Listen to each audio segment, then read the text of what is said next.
Welcome to my YouTube channel Sam Pock Story. Like, share, comment and subscribe my channel for more episodes. 123 Mihir कहाँ है? Hospital में। मिहिका राधिका के ward में जाती है। राधिका उसी का इंतजार कर रही थी। मिहिका को देखते ही वो खुश होकर कहती है, अच्छा हुआ मिहिका तुम जल्दी आ गई। मैं तुम्हारा ही इंतजार कर रही थी कि कब तुम आओ और कब मुझे छुट्टी मिले। मिहिका बोली, मैंने रिसेप्शन पर बात कर ली है। बस कुछ फॉर्मेलिटी बाकी है, उनके पूरे होते ही तुम घर जा सकती हो। राधिका बोली, मिहिका कल रात कोई मेरे कमरे में आया था। उसने मुझे मारने की कोशिश की पर बॉस के गार्ड्स ने ऐन वक्त पर मुझे बचा लिया।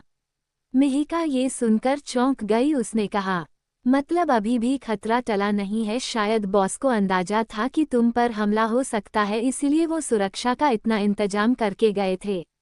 मैंने देखा है बाहर बहुत सारे गार्ड हैं।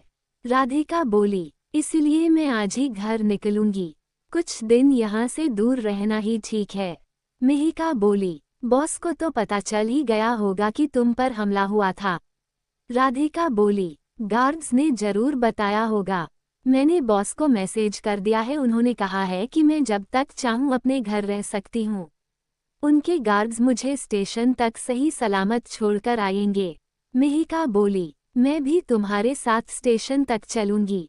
राधिका मिहिका से कहती है, तुम घर साथ नहीं चलोगी? मिहिका बोली, दादा दादी जी जगन्नाथपुरी तीर्थ यात्रा पर जा रहे हैं। मैं उनके साथ जाऊंगी, पर ऑफिस में किसी को नहीं बताया है। राधिका बोली, ये तो बहुत अच्छी बात है। मेरे लिए भी प्रसाद लेकर आना। मिहिका बोली, तुम अकेले चली तो जाओगी न? राधिका बोली, अब मैं पूरी तरह ठीक हूँ, मुझे कोई दिक्कत नहीं है, मैं आराम से चली जाऊंगी। घर पे फोन कर दिया है, पापा स्टेशन पर लेने आ जाएंगे। मिहिका बोली, मैं तुम्हें ट्रेन पर बैठाकर ही वापस आऊंगी। कुछ फॉर्मेलिटी के बाद राधिका को हॉस्पिटल से डिस्चार्ज मिल जाता है। बाहर उन लोगों ने एक टैक्सी बुक की और रेलवे स्टेशन पर पहुंची। इस दौरान गार्ड कुछ दूरी पर उनके साथ ही रहे। ट्रेन 2 घंटे लेट थी तो राधिका ने मिहिका से कहा, तुम ऑफिस जाओ, तुम्हें देर हो रही होगी, मैं चली जाऊंगी। मिहिका बोली, तुम्हें ट्रेन पर बैठाकर ही जाऊंगी। मिहिका ने उसकी बात नहीं मानी और 2 घंटे इंतजार करने के बाद राधिका को ट्रेन पर बैठाकर ही मानी। राधिका ने मिहिका को गले लगाकर विदा ली। आज वो पहली बार अकेली इतने लंबे सफर पर जा रही थी, लेकिन उसका आत्मविश्वास बहुत बड़ा हुआ था। जब तक मिहिका उसे दिखती रही तब तक वो उसे हाथ हिलाकर बाय करती रही। राधिका को ट्रेन पर बैठने के बाद मिहिका अपने ऑफिस के लिए निकल जाती है। एक 5 स्टार होटल में। दिन भर ऑफिस में बिजी रहने के बाद मिहिका मिहिर के बताए एड्रेस के लिए निकल गई। उसकी गाड़ी एक शानदार होटल के सामने आकर रुकी। मिहिका ने रिसेप्शन पर जाकर पता किया तो उसे ऊपर 10वें फ्लोर पर जाने के लिए कहा गया। मिहिका 10वीं फ्लोर पर पहुंची तो उसने देखा कि 10वें फ्लोर को काफी अच्छे से डेकोरेट किया गया है। मिहिका समझ गई कि शायद मिहिर ने उसके लिए कोई सरप्राइज प्लान किया है। मिहिका खुश होकर इधर उधर देखने लगी, पर उसे मिहिर कहीं नहीं दिखा। वो वही एक सोफे पर बैठकर उसका इंतजार करने लगी। 2 घंटे बीत गए पर मिहिर नहीं आया। मिहिका उसका फोन भी ट्राई करती रही, लेकिन मिहिर का फोन भी नहीं लग रहा था। उसने फिर से रिसेप्शन पर जाकर पता किया तो उन्होंने कहा कि वे इस बारे में कुछ नहीं जानते। 1 घंटा और निकल गया पर मिहिर नहीं आया। मिहिका परेशान हो गई। उसने वापस जाने का फैसला किया। होटल से घर आते वक्त भी मिहिका उसका फोन ट्राई करती रही पर मिहिर का फोन नहीं लगा। मिहिर का घर। मिहिर के न मिलने से उदास और परेशान मिहिका जब घर पहुंची तो उसने देखा कि घर पर भी सिर्फ सिक्योरिटी गार्ड ही है। पूरा सर्वेट स्टाफ गायब है। उसने हेड सर्वेट निशा को कॉल किया तो निशा ने कहा, सर ने हम सभी को एक साथ छुट्टी दे दी है, हम सब 4 दिन बाद ही वापस आएंगे। मिहिका काफी परेशान हो गई। उसे समझ नहीं आ रहा था कि ये सब हो क्या रहा है। क्या मिहिर उसके साथ कोई मजाक कर रहा है? उसने दादाजी को फोन मिलाया तो उन्होंने कहा, किसी जरूरी काम में फंस गया होगा, तुम चिंता मत करो, खाना खाकर आराम से सो जाओ। मिहिका अब परेशान हो गई कि आखिर मिहिर कहाँ चला गया। अगर कोई सरप्राइज होता तो उसे अब तक वापस आ जाना चाहिए था। मिहिका ने किचन में जाकर देखा तो खाना बना रखा था, लेकिन मिहिका का कुछ भी खाने का मन नहीं था। वो गुमसुम सी होकर कमरे में वापस आकर लेट गई। उसने अपना मन बहलाने के लिए कुछ देर अपनी मम्मी से बात की और फिर दोबारा मिहिर का फोन ट्राई करने लगी, लेकिन ना तो मिहिर आया ना और ना ही उसका फोन लगा। अब मिहिका को कुछ टेंशन हो रही थी, कहीं मिहिर उसे छोड़कर तो नहीं चला गया। उसके मन में तरह तरह के उल्टे सीधे ख्याल आने लगे। मिहिका ने निकिता जी को फोन किया तो उन्होंने कहा, मिहिका तुम परेशान मत हो सकता है मिहिर को किसी एजेंट में कहीं जाना पड़ा हो जहां से वो तुम्हें कॉल नहीं कर पा रहा होगा। उसके सिक्योरिटी गार्ड हमेशा उसके साथ रहते हैं, इसलिए वो जहां भी होगा ठीक ही होगा। जब उसे फुर्सत मिलेगी तो वो तुम्हें जरूर कॉल या मैसेज करेगा। आज यश भी घर नहीं आया है, उसका भी फोन बंद है, इसलिए मेरा अंदाजा है दोनों कहीं बाहर गए होंगे। निकिता जी की बात सुन मिहिका को थोड़ी तसल्ली मिली। उसने कहा, ठीक है माँ, अगर आपको कुछ पता चले तो मुझे बताना। निकिता जी बोली, हाँ बिल्कुल, अब तुम निश्चिंत होकर सो जाओ। मिहिका से बात करने के बाद निकिता मन ही मन बोली, लगता है ये लोग फिर वहीं गए हैं, पता नहीं कब तक लौटेंगे। चलो अच्छा है मिहिका को कुछ नहीं पता, वरना वो पता नहीं क्या सोचती। दूसरी तरफ मिहिका को निकिता की बातों से थोड़ा तसल्ली मिली। वो अपने कमरे में आकर लेट गई। उसे मिहिर की बहुत चिंता हो रही थी। फिर उसने सोचा शायद सच में मिहिर किसी जरूरी काम में फंस गया है, इसलिए घर नहीं आ पाया। मिहिका आंखें बंद कर लेट जाती है। कुछ देर बाद उसे नींद आ जाती है। उसके सोने के करीब 1 घंटे बाद मिहिका का फोन बजता है, लेकिन वो गहरी नींद में थी, उसे कुछ सुनाई नहीं देता। सुबह जब उसकी नींद खुलती है तो वो ये देखकर हैरान रह जाती है कि उसका पूरा कमरा डेकोरेट था। वो उतरकर नीचे जाती है तो नीचे भी पूरा घर डेकोरेट था, पर घर में कोई भी नजर नहीं आ रहा था। वो बाहर निकलकर बॉडीगार्ड को आवाज देती है और पूछती है, ये सब किसने किया है? इस पर बॉडीगार्ड कहते हैं, कुछ लोग आए थे जिन्होंने घर को डेकोरेट किया है, उन्हें मिहिर सर ने भेजा था। मिहिका बोली, पर मिहिर है कहाँ? बॉडीगार्ड बोले, सॉरी मैडम, हमें नहीं पता। मिहिका ये सुन निराश हो जाती है। वो वापस घर के अंदर जाती है। अंदर किचन से खाने की खुशबू आ रही थी, मतलब किसी ने खाना भी बनाकर रख दिया था। मिहिका वापस अपने कमरे में जाती है और नहा धोकर वापस आती है। मिहिका नाश्ता करते हुए अपना फ़ोन चेक करती है तो उस पर किसी अनजान नंबर से 4 मिस्ड कॉल थे। वो उसी नंबर पर फ़ोन लगाती है। पूरी रिंग जाने के बाद भी कोई फ़ोन नहीं उठाता, बदले में दूसरी तरफ से एक मैसेज आता है, सर अपने काम में बहुत बिजी हैं, वो आपको बाद में कॉल करेंगे। आप अपना ख्याल रखिए, सर आज शाम तक घर वापस आ जाएंगे। वो समझ गई कि ये कॉल मिहिर ने ही की थी, पर फिर वो मैसेज मिहिका उदास हो जाती है। उसे ये देखकर बुरा लगता है कि मिहिर ने उसे पहले कुछ बताया भी नहीं और सुबह भी उसकी कॉल रिसीव नहीं कर रहा। आखिर वह इतना कहाँ बिजी है कि 2 मिनट उससे बात भी नहीं कर सकता। नाश्ता करके मिहिका अपने ऑफिस चली जाती है। उसके जाते ही सिक्योरिटी गार्ड किसी को फ़ोन कर कहता है, मैडम ऑफिस चली गई है, बस अभी अभी निकली हैं। दूसरी तरफ से आवाज आई, ठीक है अब मेन गेट बंद कर दो, किसी को भी अंदर मत आने देना। कुछ देर बाद वहां एक कार आती है, जिससे उतरकर कुछ लोग घर की पार्किंग की तरफ चले जाते हैं। डियर रीडर्स, आप लोग कमेंट्स करके कहानी के बारे में मुझे सुझाव देते रहिए, जिससे मुझे इस कहानी को और बेहतर बनाने में मदद मिले। कहानी को लाइक, कमेंट और शेयर जरूर करें। मिलते हैं नेक्स्ट पार्ट में, तब तक के लिए। 124 बॉस का प्रपोजल। मिहिका के ऑफिस में मिहिका एक फाइल लेकर बॉस के पास जाती है। बॉस उसे देखते हैं और कहते हैं, आओ मिहिका बैठो। मिहिका बॉस के पास बैठ जाती है। बॉस काफी अच्छे मूड में थे, वो बस टाइम पास के लिए इधर उधर की बातें करते हैं। मिहिका उनकी हाँ में हाँ मिलाती है। उसे आज बॉस का बिहेवियर थोड़ा चेंज लग रहा था। बॉस मिहिका से बोले, मिहिका मैं तुमसे कुछ कहना चाहता हूँ। देखो मुझे गलत मत समझना। मैं तुम पर कोई दबाव नहीं डाल रहा, बस अपने दिल की बात कह रहा हूँ। मिहिका बोली, क्या बात है सर? बॉस उसके पास आई और उसकी आंखों में देखते हुए बोले, मिहिका तुम एक अच्छी, मेहनती और ईमानदार लड़की हो। तुम्हारी इसी खूबी की वजह से मैं तुम्हें पसंद करता हूँ। मिहिका को थोड़ी घबराहट होने लगी। वो धीरे से बोली, आप कहना क्या चाहते हैं सर? बॉस ने उसे देखा और फिर एक गहरी सांस लेते हुए बोले, मैं तुमसे प्यार करता हूँ मिहिका। तुमसे शादी करना चाहता हूँ। ये सुनते ही मिहिका की आंखें घबराहट के कारण फैल गई। उसकी सांस तेज तेज चलने लगी।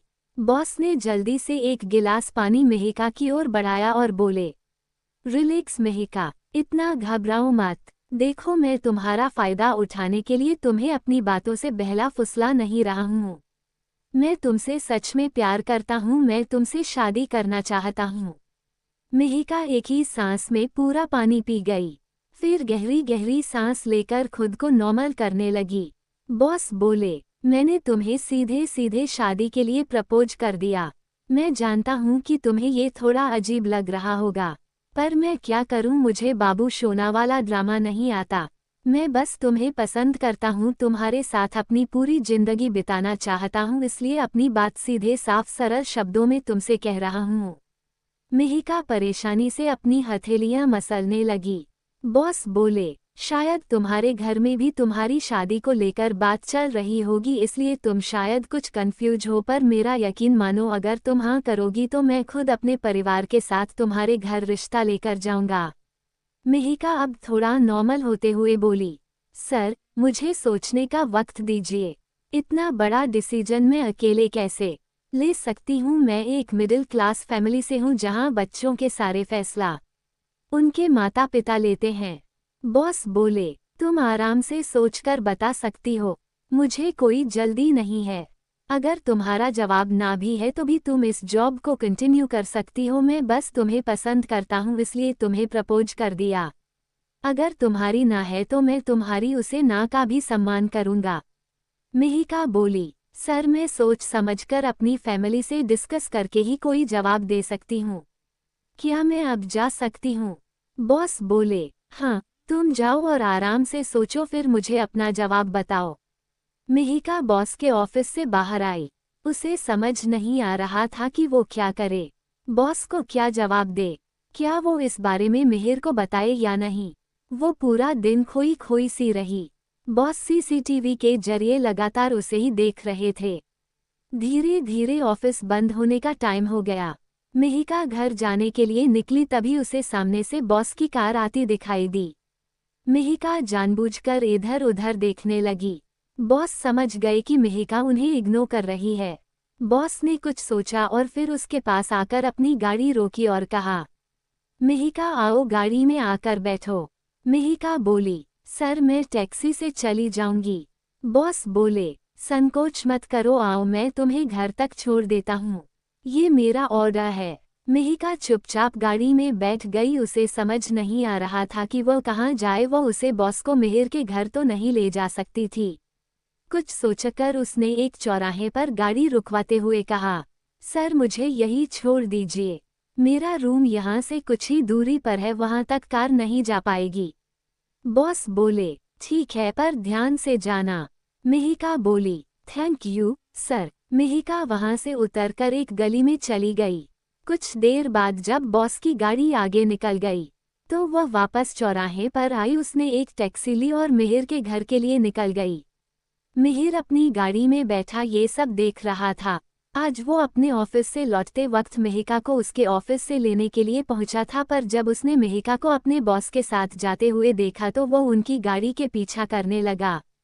जब मिहिका चौराहे से टैक्सी करके घर के लिए निकली तो मिहिर अपनी गाड़ी की स्पीड बढ़ाकर उससे पहले ही घर पहुंच गया।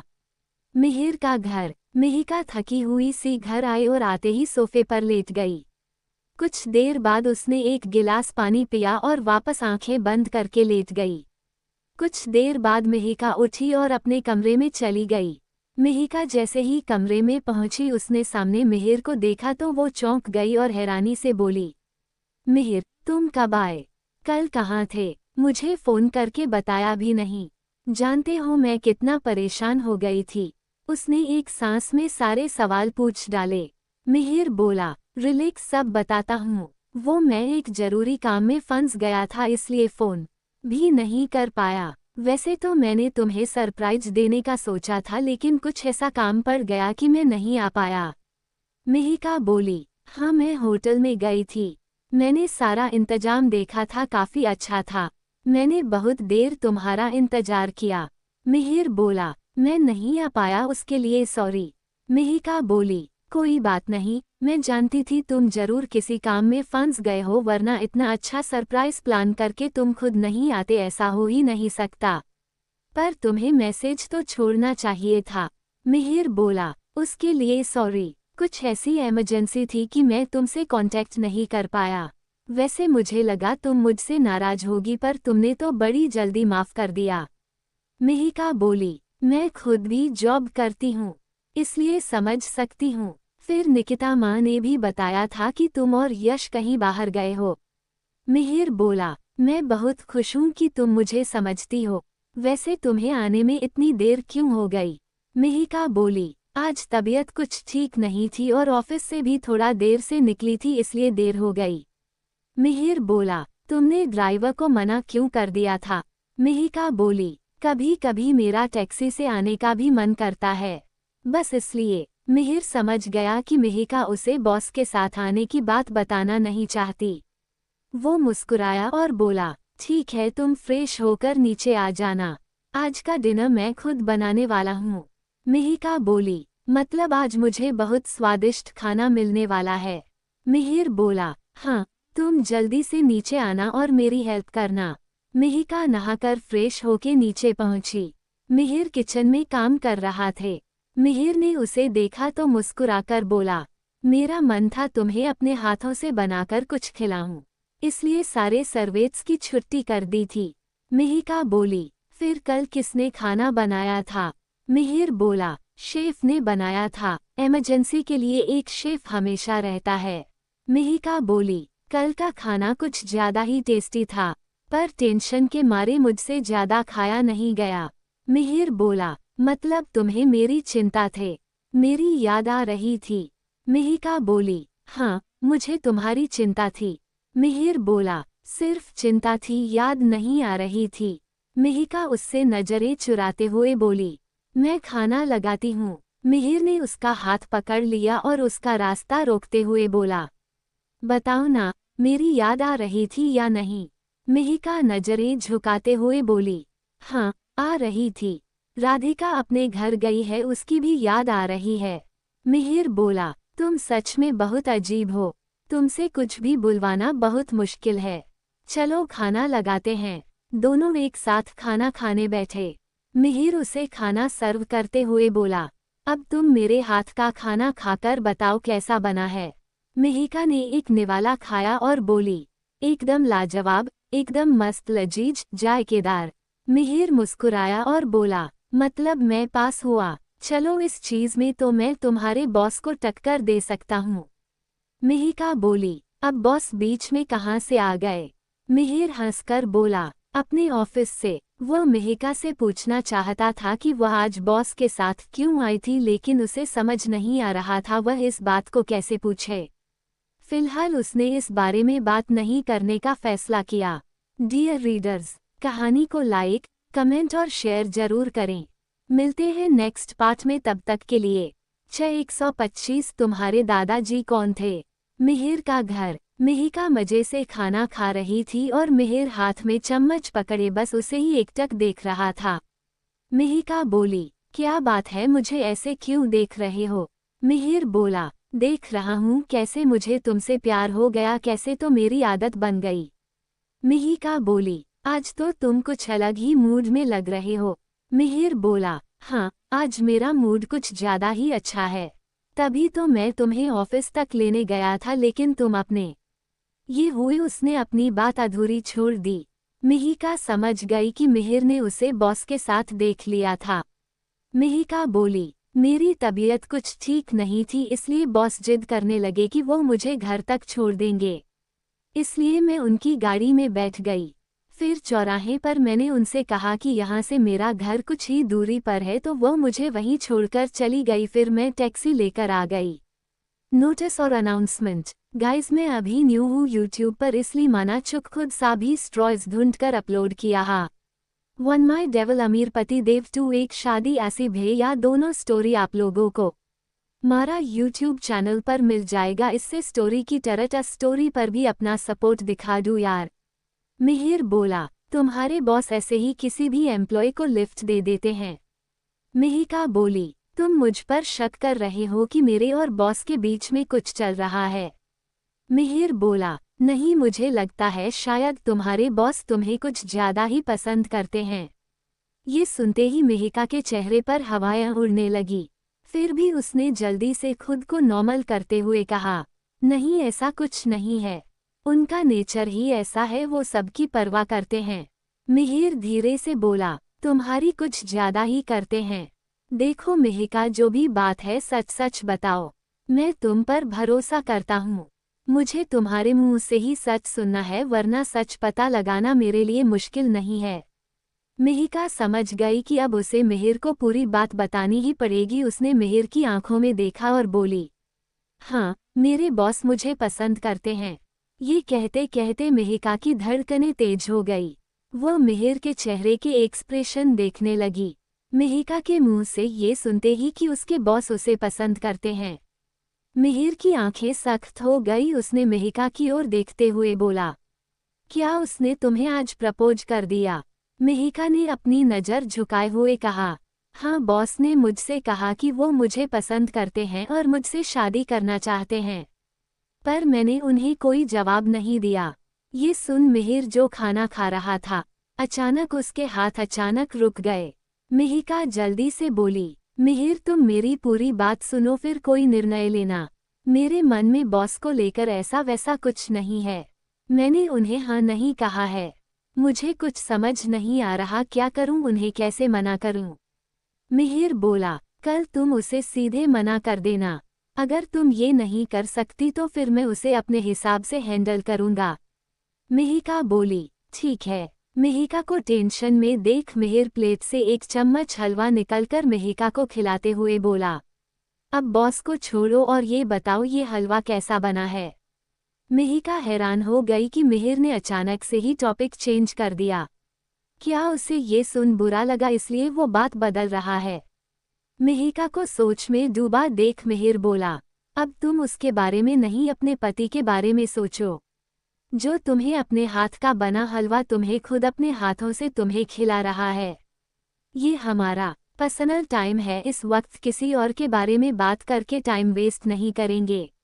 मिहिका ने हाँ में अपना सिर हिलाया और हलवा खाने लगी। मिहिर बस उसे गौर से देख रहा था। उसे मिहिका से कुछ पूछना था, जिसके लिए उसे सही मौके की तलाश थी। खाना खाने के बाद दोनों गार्डन में टहलने के लिए आ जाते हैं। मिहिका मिहिर से बोली, मिहिर, क्या तुम मुझसे नाराज हो? मिहिर बोला, क्या तुम्हें महसूस नहीं हो रहा कि मैं तुमसे नाराज हूँ या नहीं? मिहिका बोली, पर तुम मुझसे क्यों नाराज हो? मिहिर बोला, अरे वाह, तुम्हारे बॉस ने आज तुम्हें प्रपोज किया और तुम उन्हें सीधे मना भी नहीं कर पाई। इस बात पर क्या मैं तुम्हें शाबाशी दूं? मिहिका बोली, तुम मेरी सिचुएशन नहीं समझ रहे हो। मैं ऐसे डायरेक्ट बॉस को मना नहीं कर सकती थी। आखिर मैं वहाँ जॉब करती हूँ। फिर बॉस को क्या कह के मना करती? मिहिर बोला, तुम उनसे कह सकती थी कि तुम किसी और से प्यार करती हो, या सीधे कह देती कि तुम ऑलरेडी मैरिड हो। मिहिका बोली, मैं ऐसा नहीं कह सकती थी क्योंकि मेरे डॉक्यूमेंट में अनमैरिड लिखा हुआ है। मिहिर बोला, ये भी तो कह सकती थी कि शादी जॉब लगने के बाद हुई है। कुछ भी कह सकती थी, लेकिन नहीं, तुम तो चुप रही और सोचने का वक्त मांग लिया। अब अगर तुम उन्हें सच भी बताओगी तो भी वो इस बहाना ही मानेगा। ये सुन मिहिका चुप हो गई। मिहिर बोला, अब तो एक ही तरीका है, मैं खुद तुम्हारे बॉस को अपने तरीके से सच्चाई बताऊं। यही हम दोनों के लिए अच्छा होगा। अब तुम ये मत कहना कि तुम नहीं चाहती कि बॉस को हमारे रिश्ते के बारे में पता चले, क्योंकि जब तुम उसे मना करोगी तो वो तुम्हारी पूरी छानबीन करेगा। तब उसे पता चल जाएगा कि तुम मेरे साथ रहती हो, फिर वो तुम्हारे बारे में और भी गलत सोचेगा। मिहिका बोली, ठीक है, तुम अपने तरीके से उन्हें सच बता दो। वैसे भी बॉस को जब तुम्हारे मुंह से सच पता चलेगा तो वो मुझसे नाराज भी नहीं होंगे और शायद मुझे जॉब से भी न निकाले। मिहिर बोला, तुम क्यों एक जॉब में अपना वक्त बर्बाद कर रही हो? तुमने कहा था कि तुम एक बिजनेस शुरू करना चाहती हो।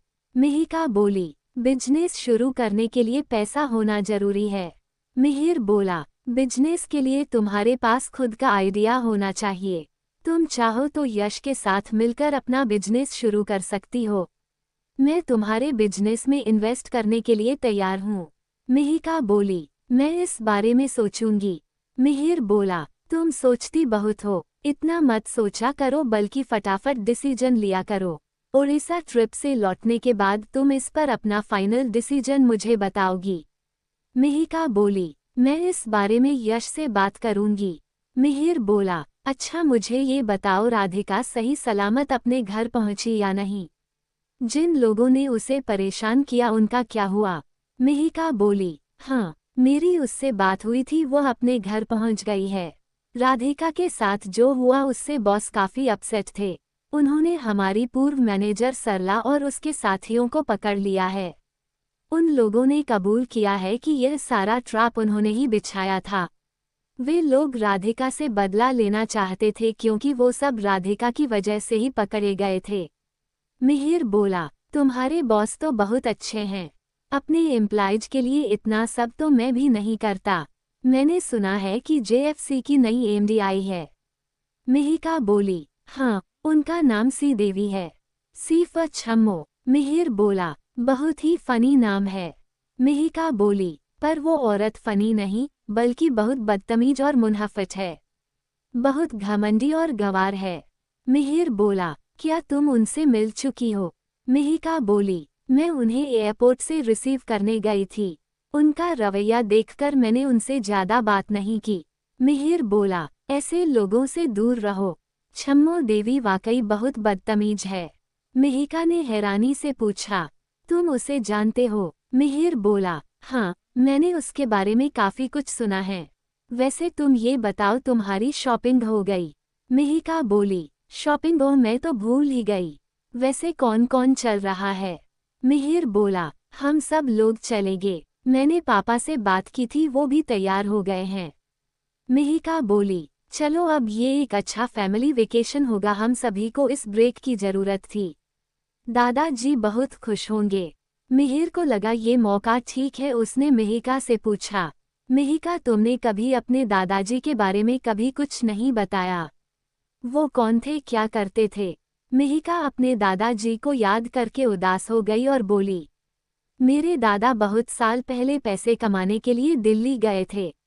वहाँ उनको एक नौकरी भी मिल गई थी। पहले तो वो गांव भी आते थे, फिर धीरे धीरे उन्होंने गांव आना कम कर दिया और सिर्फ पैसे भेजने लगे। बाद में पैसे भेजने भी बंद कर दिया। हम लोगों से उनके बारे में पता किया तो मालूम हुआ कि उन्होंने दिल्ली में ही किसी औरत से शादी कर ली है। अब वो हम लोगों से कोई रिश्ता नहीं रखना चाहते। बहुत साल हो गए, न वो गांव लौटे न उनकी कोई हाल खबर हमें मिली। पहले तो दादी उन्हें याद करके बहुत रोती थी, पर कहते हैं न वक्त हर मरहम की दवा होता है। धीरे धीरे हम लोगों ने भी उनकी खोज खबर बंद कर दी और उनके बिना जीने की आदत डाल ली। पर इन सब चीजों की वजह से पापा की पढ़ाई छूट गई। कम उम्र में ही उनके कंधों पर कई जिम्मेदारियां आ गई। उन्होंने एक दुकान कर ली। भगवान की कृपा से दुकान अच्छी चल गई, जिसके सहारे मेरा परिवार अपना जीवन यापन कर रहा है। दादाजी ने अपना एक नया परिवार बना लिया था, इसलिए वह दादी को और हम सबको भूल गए। पहले तो कई सालों तक हमें उनका सच नहीं पता चला था।